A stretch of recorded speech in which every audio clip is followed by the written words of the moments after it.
Tasnia ya habari hasa utangazaji imeondokewa na miongoni mwa nguzo na mihimili imara iliyoipatia sifa tasnia na nchi kwa ujumla.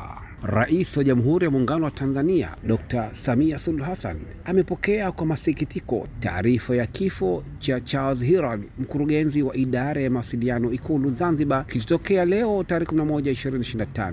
Rais Samia anatoa pole kwa Rais wa Zanzibar na mwenyekiti wa Baraza la Mapinduzi Dr. Hussein Ali Mwinyi, familia, ndugu, jamaa na marafiki na wadau wote wa sekta ya habari nchini kwa msiba huu. Charles Hilary atakumbukwa kwa mchango wake adhimu wa zaidi ya miaka 40 katika kukuza sekta ya habari nchini, tangu akiwa radio hadi kwenye television, pamoja na nasihi kwa wanahabari wachanga. Hakika sote na Mwenyezi Mungu, na kwake tutarejea.